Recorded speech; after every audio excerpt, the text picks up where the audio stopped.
That was a big deal. That was actually the first time I took the weapon of NPV into battle and was able to come out on the other end in a successful way. But in this case, I'm in a bidding war. And so I was able to use the net present value calculation and say, how much more could I pay and still get a 16% return? Right. And I called my investment group, said, look, I would love to buy it at 3.3, but if we go in and offer 3.5, I can still offer you 16%. Would you still be interested? Yeah, sure. And across the board, they were still interested. And so I went and instead of offering 3.3, I offered 3.5. And I beat out the other two, and we bought the property, put the investment group together, syndicated the deal. And that's been a very successful deal for us. Yeah. But I used NPV so that in a data-driven way, I knew I could pay more and still offer the return that I wanted to for the investors.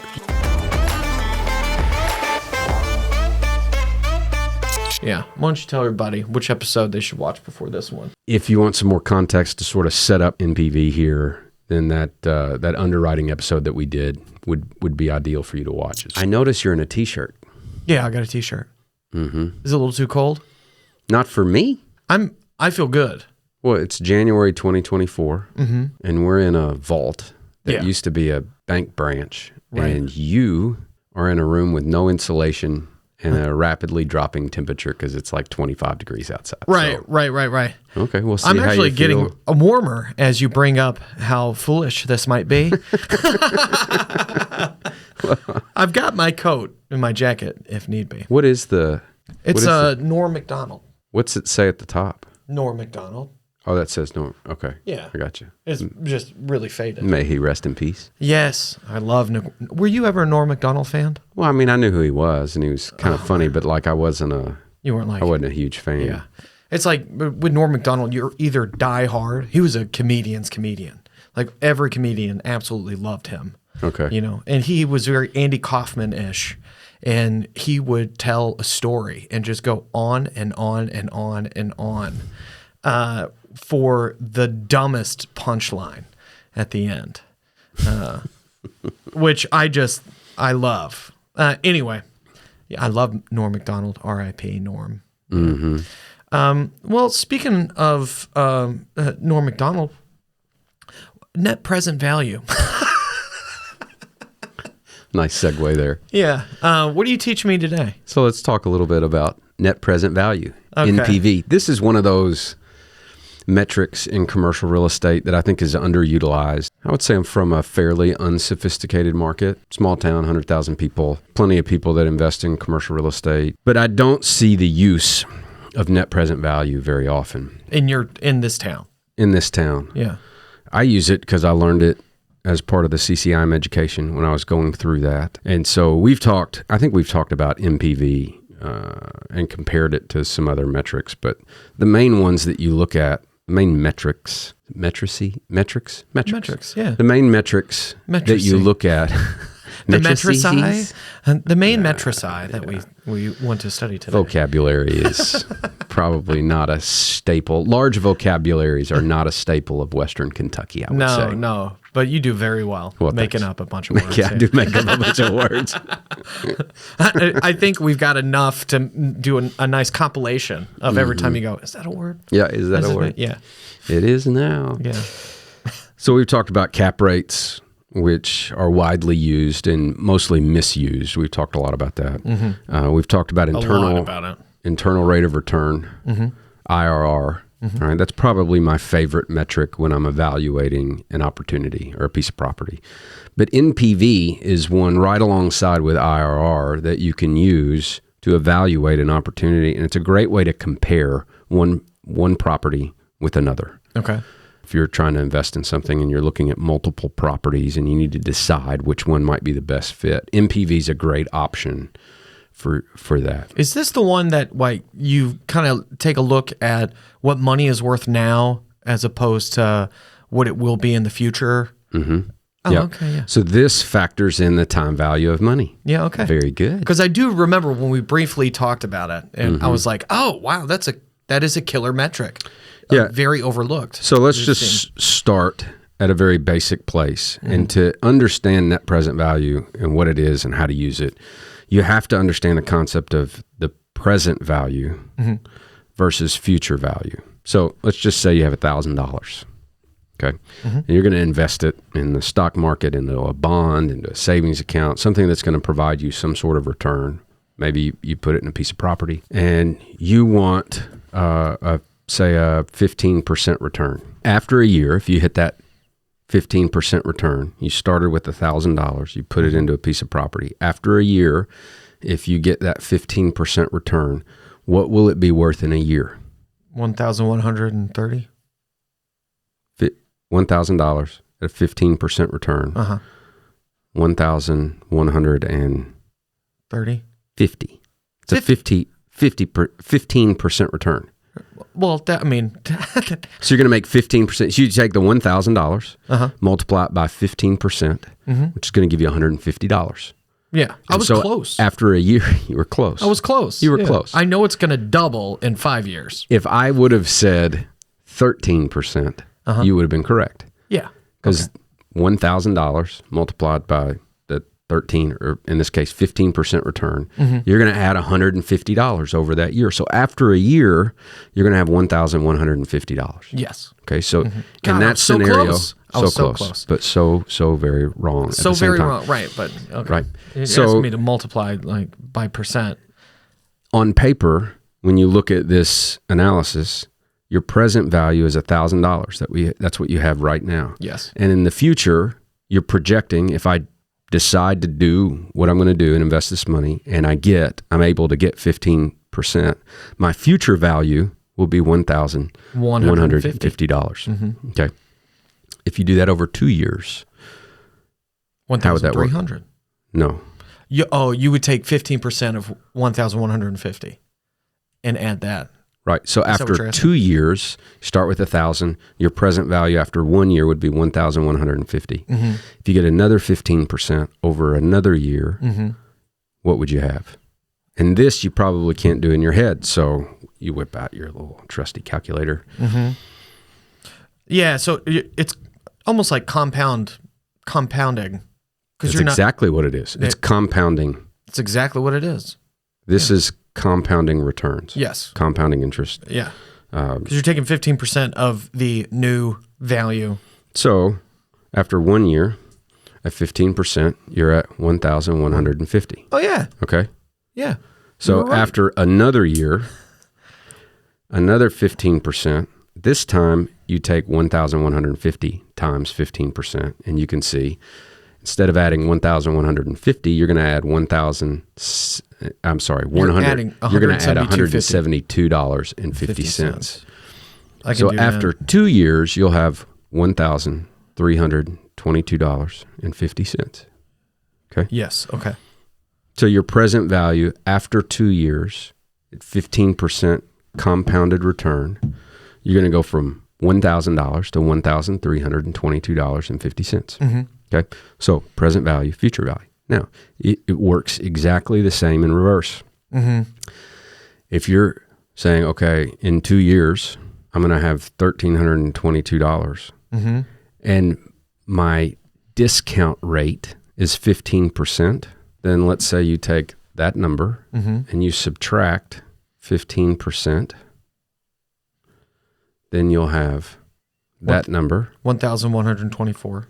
Like it works in reverse. Yeah. Okay, so a 15% compounded return, the idea of compound interest. Sure, yeah. In reverse, it's the same concept, but you call it a discount rate. Okay. So that's your term for a discount rate. So basically, we got compound return. The opposite of that would be the discount rate in this scenario. And so you start at your present, or you start at the future value, and you discount that back at your discount rate, which is simply the opposite of compounding. Going from present value to future value, you compound. When you go from future value to present value, you discount back. Right. You discount back from the future is what you're saying. Yes. So in the first scenario we're talking about, we started with $1,000. And if we were going to take a look at the discount rate, we would start years into the future, however many we decide, and then discount it back to okay. So that's present value and future value. Now, net present value, what it allows you to do is it allows you to take future cash flows. Let's say we're going to own a piece of property for 5 years. You can project what your cash flows will be. And then depending on how many years those cash flows are in the future, you discount them back that many times based on whatever your discount rate is. You discount it back to time point zero to present value. So if we have 5 years of cash flows and we discount them all back to present value, then you're going to have 5 cash flows that are all discounted back a certain number of years. All right. So you take the cash flow from year 1 and you discount it back on your discount rate just one time to get from year 1 to present. Yeah. Okay. The second year cash flow, you discount it at that rate twice to get it back. 5 years, you discount it back 5 years to get it back to time point zero. And then, so you have your 5 discounted cash flows and you net them against the amount of money that you put in. Okay. If you have a positive number, then you've done better than your discount rate. If it's a negative number, it might be negative $20. You haven't done as well as your discount rate. And so it's a way to evaluate at a very investor-specific way how well you're going to do, because like your discount rate might be 12%. Mine might be 15%. And so if we evaluate the same property and it's at a 13% internal rate of return, but your discount rate is 12 and mine's 15, then I want 15% return, but I'm only getting 13. So my number will be negative because my discount rate was 15%. I'm discounting these future cash flows at a higher rate back to present value. Yeah. However, you at 12%, if that's the return you want, and this opportunity gives you 13, once you get an NPV for that at 12%, your number is going to be positive. So you know I'm doing better than 12%. Yeah. And so I might decide to pass on that opportunity because it doesn't meet my requirement, but it does meet yours, and you might move forward and purchase that property. Yeah. Okay. Okay. So it's very investor specific. Yeah. The discount rate, a lot of questions around, well, where does the discount rate come from? How does the investor come up with their discount rate? There's a lot of factors. Okay. It might be their cost of funds. Like how much does it cost them to borrow money? So a lot of companies that run this equation, their cost of funds will be their discount rate. Maybe it costs them 7% to borrow money to operate their business or however they use it. So 7% might be their thing. But an investor, let's just take some high net worth individual, they say, you know, for me, if I can't get 15%, I'm not interested. So it's completely, almost said arbitrary, but it's just specific to them. Yeah. For me, like that 15% number, that's the one where you generally can double your money in 5 years. If it's less than 15% for me, I'm probably not that interested. I want to see something 15% or higher for me to really be interested. Sure, as an investor. As an investor. Yeah, right. And if I'm a syndicator, you know, if I'm going to put an investment group together to buy a piece of property, and I can't offer them at least 15%, then I'm probably not even going to try to do the deal. Because for the people who I work with, if I can't offer them at least 15%, they're probably not interested. Okay. Right. So that's the concept of net present value. It's very simple. And all you need to know is you need to be able to project future cash flows. You need to know what your initial investment would be. Then you discount those future cash flows back according to the discount rate. So you need to know what your client's discount rate is. And so when I'm working with people who are investors and they're evaluating, and I'm generally around here, they won't know what NPV is. Like they've never heard of it. Right. But they probably wouldn't even know their discount rate either. What I end up doing is educating them on here's what NPV is, and here's why we ought to run this analysis. Because here's what it tells you. Right. So then the next question is, well, what should my discount rate be? And so I just help them think through it. Right. All right. Right. And so an individual investor, I might say, well, you know, if you could do a deal and make 5%, are you interested? And generally they're like, no. Well, what about if it's 30%? Are you interested? Yeah. was like, okay, so we've got some outlier rails here. It's going to probably be somewhere in between 5 and 30%. Right. So I just start to narrow the ranges until we get them to a point where, 14%. It's like, man, I'd probably do it, or I'd at least be interested in investigating the property more. Sure. All right. So now I use 14% for the analysis. Yeah. Okay. Somebody else might land at 17%. Somebody else might say, man, if I just save this money or buy a bond, I'm at like 5% or 6%. So I'd want to do better than that. So if we could do 9%, I'd probably be interested. It's very, very investor specific. Right. So you just ask them some questions and help them to narrow it down. And then I'll use that for the analysis. As their discount rate. Yeah. All right. So I'm investing and you're working with me, right?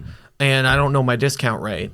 And you're like, well, are you good with 9% return on this after this, like say 5 years?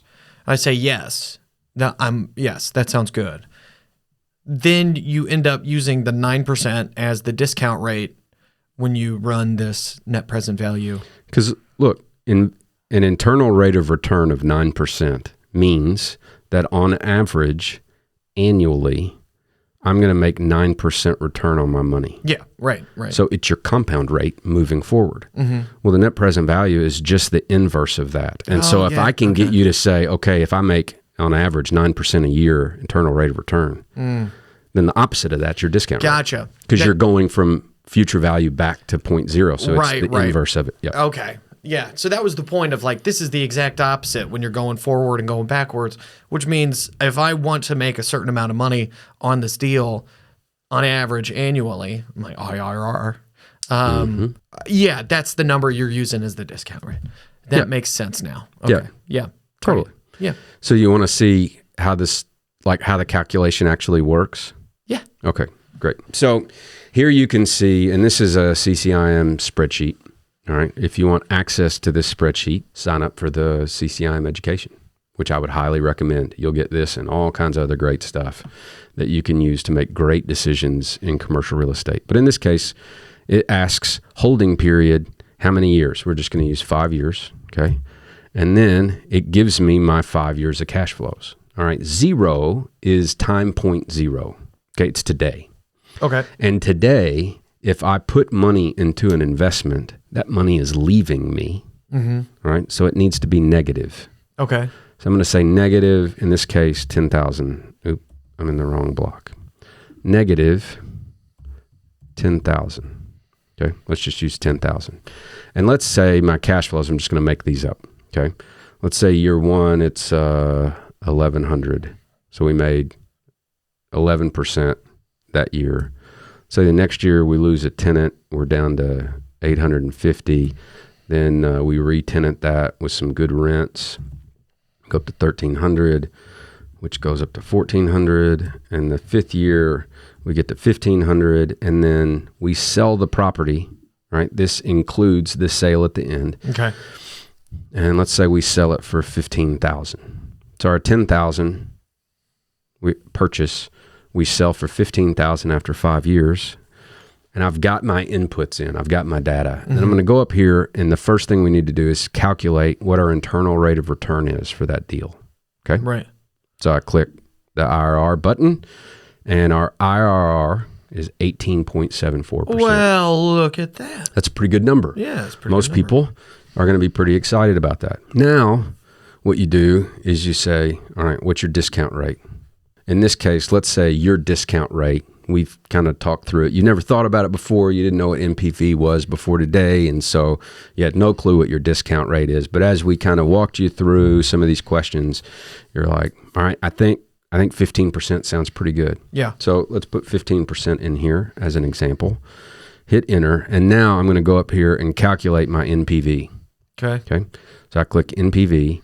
And right here it says $1,458. So based on what we've talked about so far, what is that number telling you? The fact that it's a positive $1,458. Yeah, that it's good. The fact that it's positive means your discount rate at 15%, you're doing better than that in this investment. Yeah. Okay. If it were 0, you're making 15%. So your discount rate's 15%, and the internal rate of return is also 15%. Right. So the net present value would be 0. Right. And you're getting what you're shooting for. Okay? That's good. That's good. Yeah. Like it tells you, okay. Gotcha. Now, let's say you didn't make $15,000. Let's say you sold it for $10,000, the same amount that you bought it for 5 years before. Go up here, calculate internal rate of return again, and now we're at 12%. All right. We still have that discount rate at 15%. Now, when I hit this NPV button, what do you expect this positive number to do? To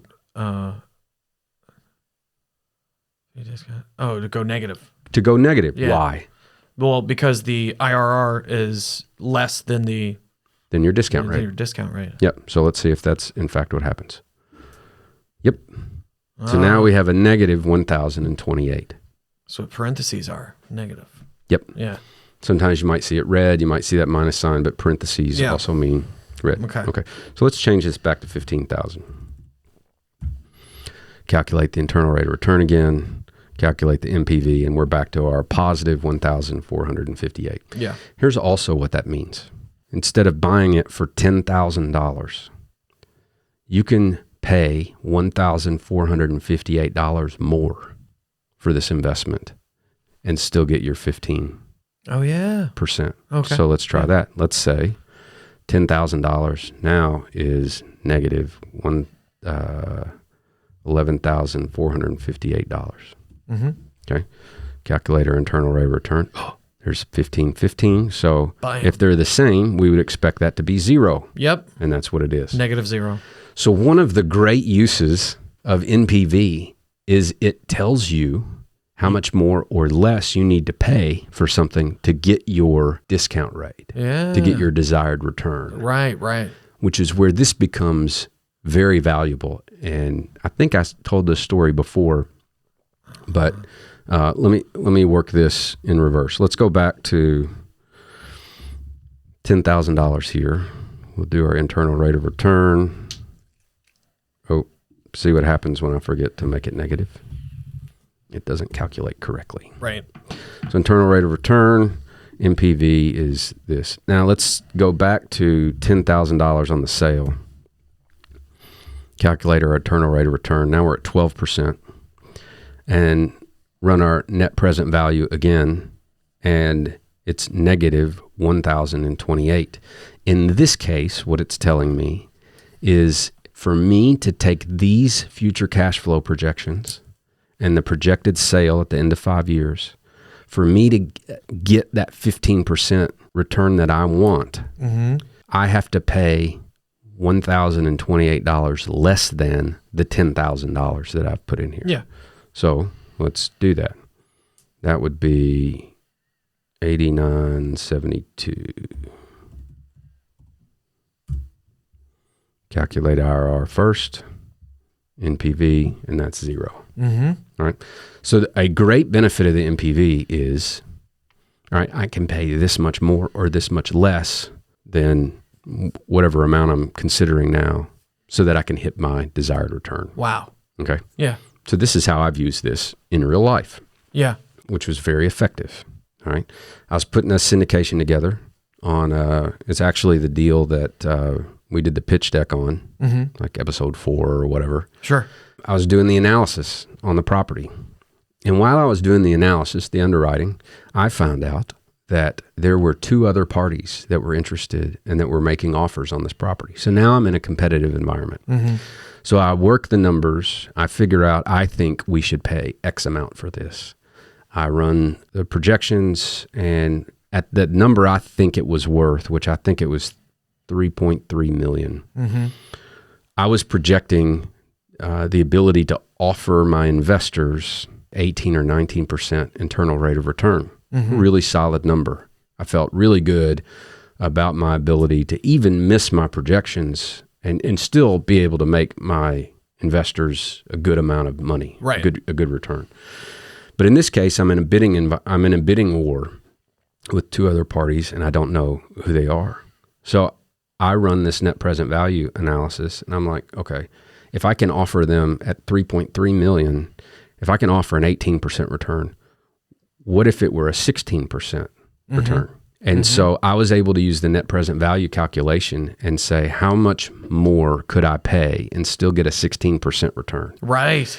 And I called my investment group and I had some conversations. I said, look, here's a situation, taking a look at this property in a bidding war environment. I would love to buy it at 3.3, but if we go in and offer 3.5, I can still offer you 16%. Would you still be interested? Yeah, sure. And across the board, they were still interested. And so I knew now, instead of trying to get it for 3.3, I could go up to 3.5. My investment group would still be interested. I could still make them money and a good return. I still felt good. The margins weren't too thin. Everything didn't have to go right. Like I still had a margin for error, all that. And so I went and instead of offering 3.3, I offered 3.5.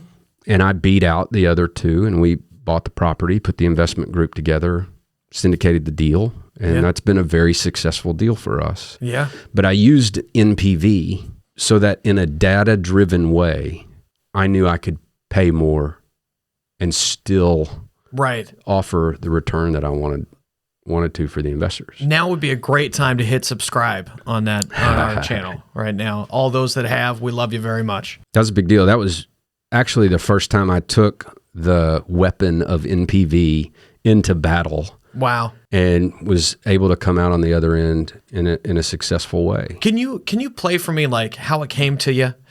Like, because NPV, if you haven't used it much as that weapon or as you described just now, and it's just kind of sitting back there like you learned it before you've taught it. How did it come to you?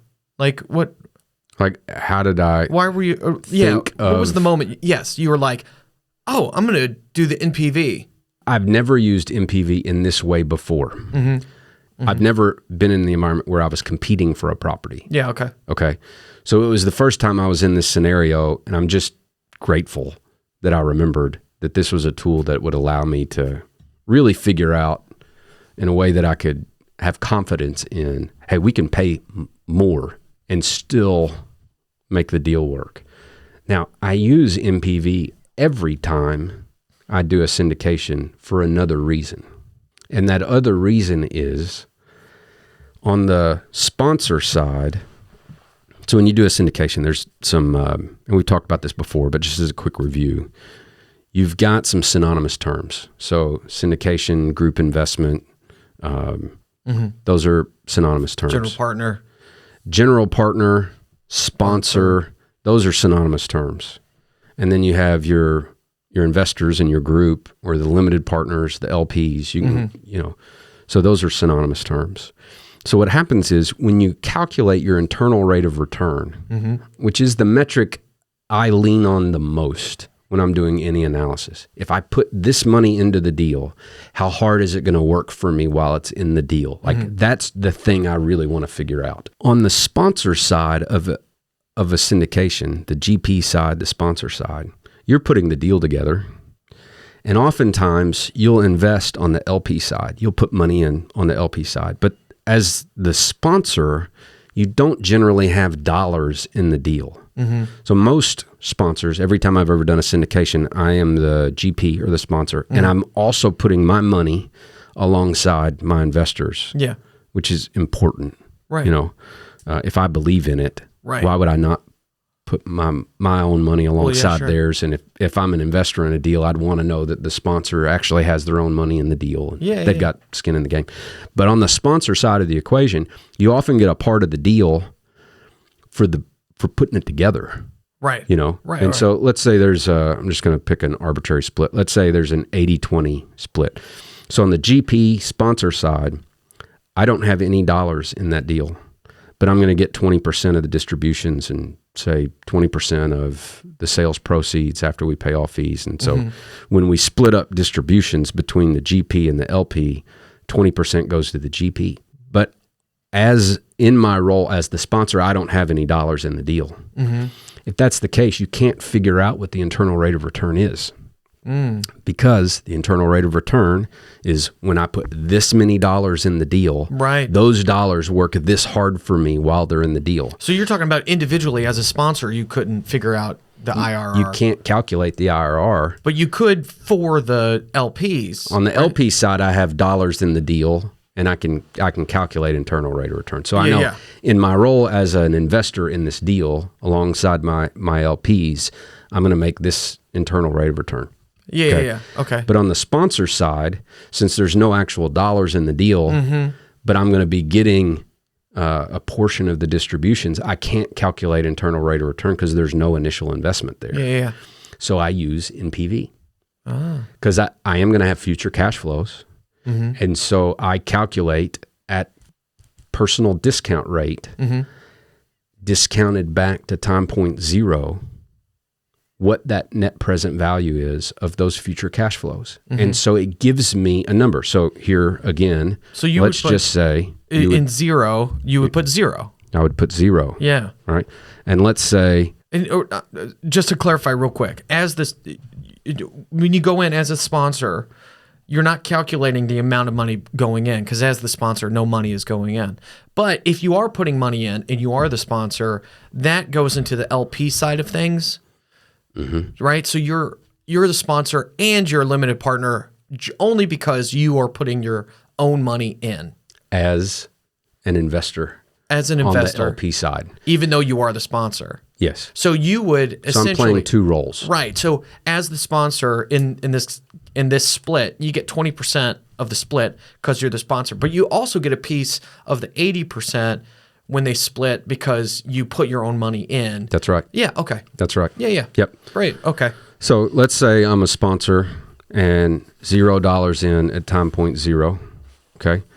And then I'm just going to arbitrarily change that 10,000 to 2,000. Let's just leave these the same. Internal rate of return, you can see, is blank because I have no initial investment up here. So this is blank. When I factor in, and let's just keep my personal discount rate at 15%. Okay. When I calculate NPV, that number there is just under $5,000. Okay. So when you figure this out as a sponsor of a syndication deal, the numbers are bigger. And what you're really asking yourself as a sponsor, this is how I use this. On the sponsor side, I'm going to do all this work. Okay. I've found the deal. I've underwritten the deal. I've chased it down. I've negotiated. I've got it closed. Once we close it, I'm going to operate it. All right. Bring the value up. That's a lot of work. Yeah. Tenants. Might re-tenant, might need CapEx, renovations. Tell the tenants that the rent's growing property up. Management. Asset management. There's all these roles I'll play. That's a lot of work. Not only that, I'm going to do investor relations.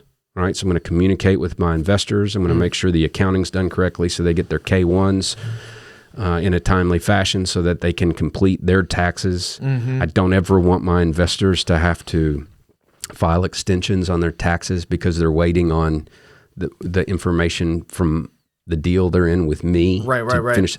So it's just a lot of work. Okay.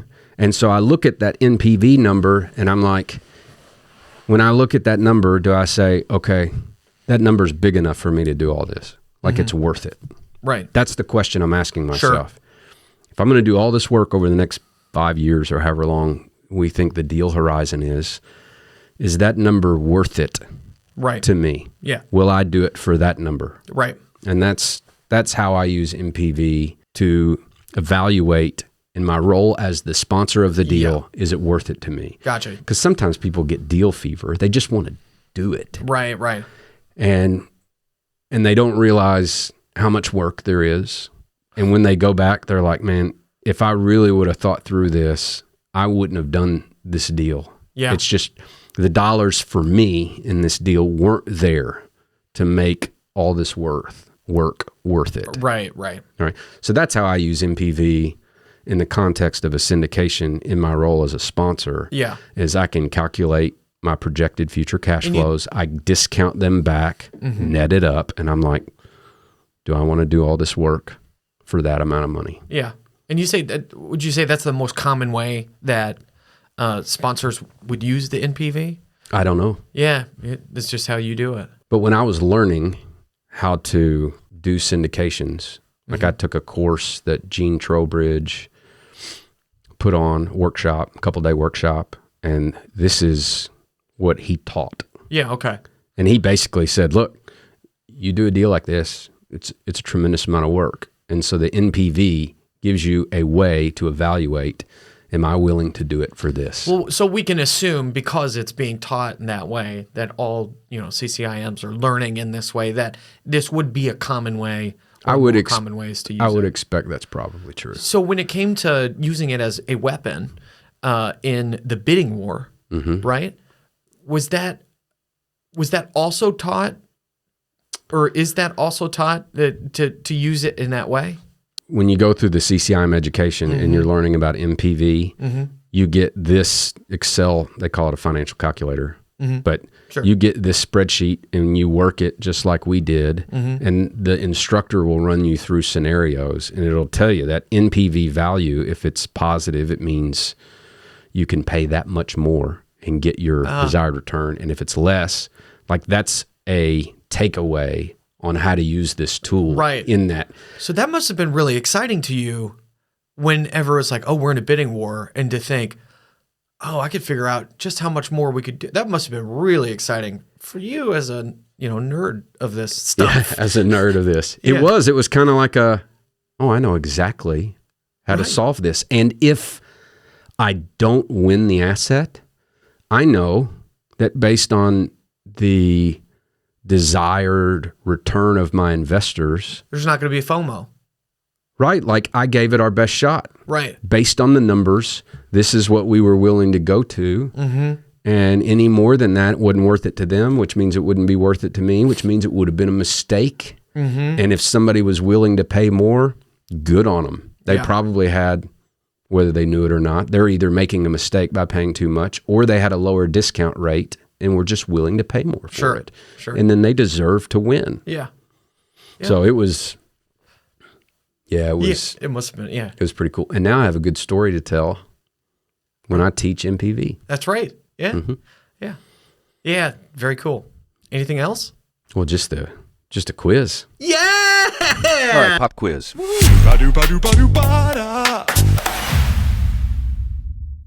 Question number 1. What does NPV stand for?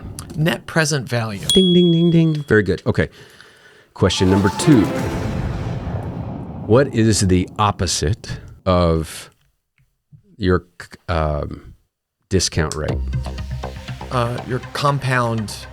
It's not compound interest, but your compound. Compound return. Yeah. Yeah. I mean, compounding interest, the opposite of that is a discount rate. Yeah. And so in the context of a commercial real estate investment, compound return would probably be more accurate than compound interest. But that's exactly what it is. Cool. They're the inverse of each other. Yeah. All right. What are the 2 concepts that you have to understand before you can really even talk about NPV? Internal rate of return.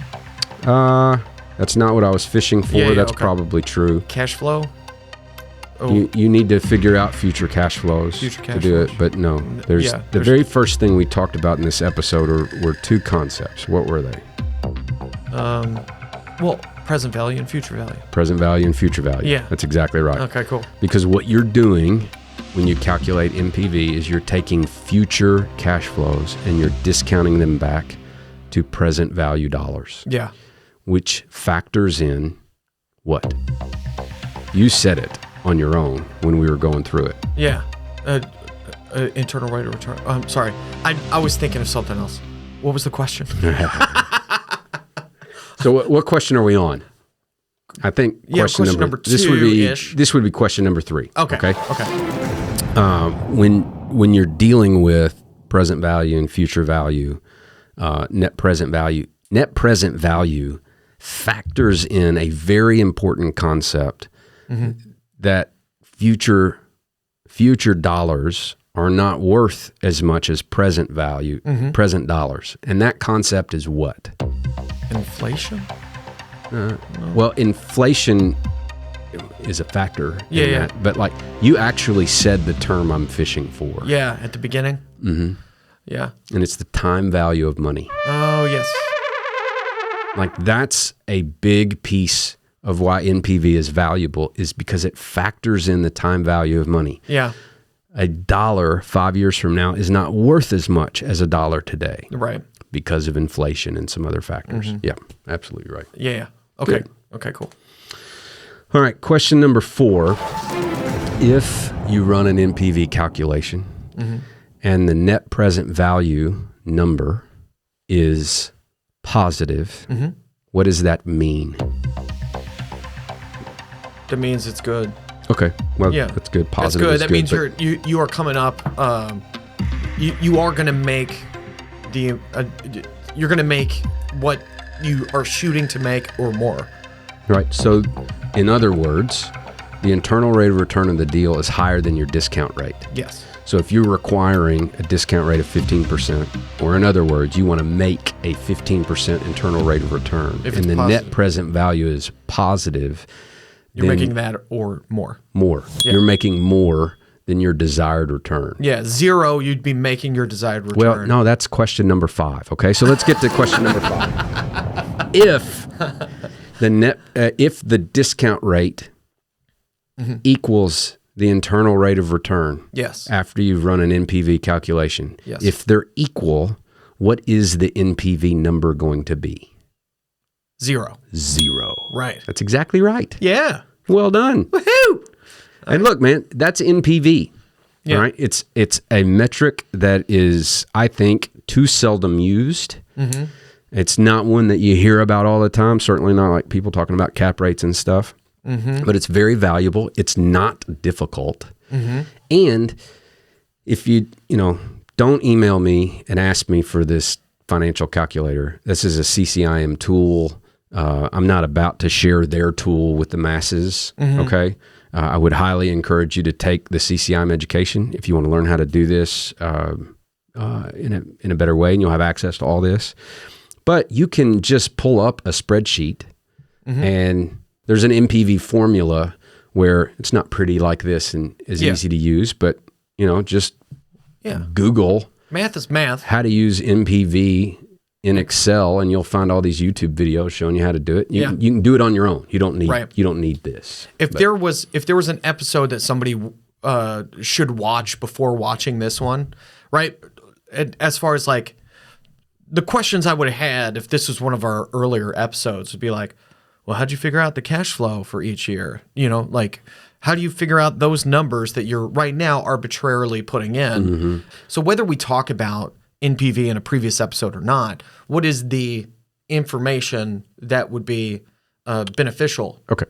Right. That's a really good question. Yeah. So the data that you need to run an NPV calculation is you need to know your initial investment, which for NPV could be 0.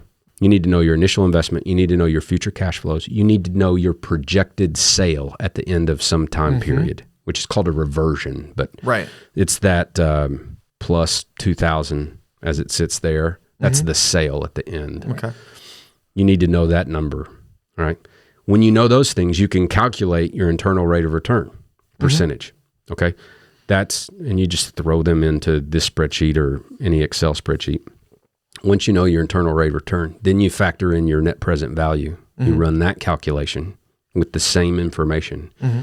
And then when you compare the two, if your internal rate of return is higher than your discount rate, your desired return, then you know that NPV number is going to be positive, and I can pay that much more. Right. So whatever my initial investment is, plus the net present value, I can pay that much more for whatever it is I'm buying to get my desired return. And the opposite's true. Right. So essentially, you need to know your initial investment, your future cash flows, the reversion number at the end when you sell. Right. All right. And then you can run these. So I think if there were an episode for someone to watch before watching this one, or even afterwards, to be like, how do I find that out? It'd be the underwriting episode. Yeah. And maybe even the pitch deck. Because I ask a lot of questions, maybe not, but I ask a lot of questions. It wouldn't be bad to watch that. But I'd say the underwriting episode would be a good one to watch with this one. Yeah, I think so. Yeah. Why don't you tell everybody which episode they should watch before this one or after? And if you want some more context to sort of set up what we just talked about NPV here, then that underwriting episode that we did would be ideal for you to watch as well. But we'll link them all in the bottom. Is that it for NPV? That's it for NPV. Right. Sweet. Thanks for watching. If you're listening on a podcast platform, please leave a review. That really helps us out to get it to more people. If you're watching on YouTube, hit subscribe, turn that little bell on. You can you can sign up for our email newsletter in the comments below. And you follow us on social media everywhere. That's also below. And thanks so much for watching. And it would not hurt my feelings if you shared this episode on social media as well. That'd be just a really cool thank you for the value that we hope you get from these episodes. 100%. Like and share with anybody interested in this that you know of, friends and colleagues. Yeah. Sweet. Right. Love you, brother. Love you, brother. All right. Bye, Alice. Bye, Alice.